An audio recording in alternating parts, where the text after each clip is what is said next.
Nucleus. Nucleus appears to be a darkly stained body when we use safranin, iodine, or methylene blue.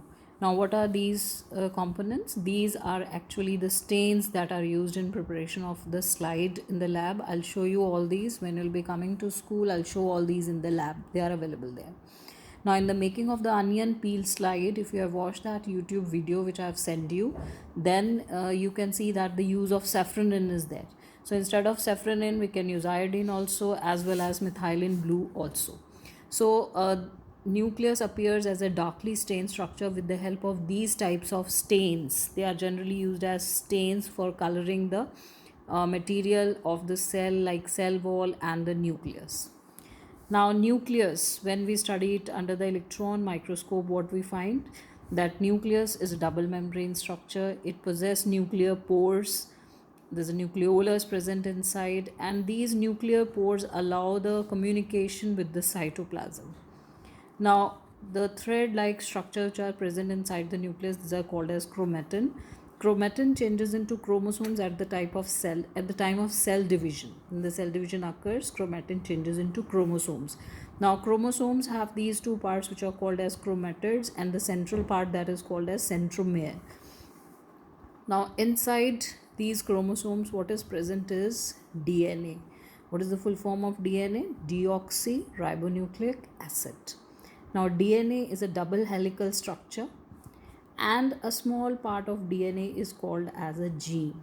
Gene is responsible for carrying the hereditary information from one generation to the next. Now, what is nucleoid? Now, this is a proper nucleus with membrane around it, and it is present in the eukaryotic cells. Now, nucleoid. Nucleoid is a nuclear region that is poorly developed. Nuclear membrane is absent. Undefined nuclear region which contains only nucleic acids, they are called as nucleoids. Okay, the nucleic acids can be DNA or RNA, so it can be present like this in a cell. If it is present like this without any membrane or anything, only the DNA or RNA part is present, then it is called as nucleoid. Now, prokaryotes. Organisms which do not have well-defined nucleus and membrane-bound organelles, they are called as prokaryotes. Now, photosynthetic prokaryotic bacteria, they also have chlorophyll, which is present in the form of membrane vesicles also. Now, plastids, they are actually present in the eukaryotic cells only. Plastids are further of three types. We'll be studying in detail in the coming lectures. Now, this is a typical prokaryotic cell, a diagram given in your NCERT book also.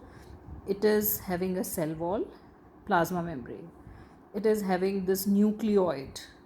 This is the genetic material which is present in the form of DNA or RNA in the center, but it is not bounded by any membrane. Ribosomes, cytoplasm, okay, that is also present in a prokaryotic cell, a typical prokaryotic cell diagram. This diagram you should draw in your notebooks also.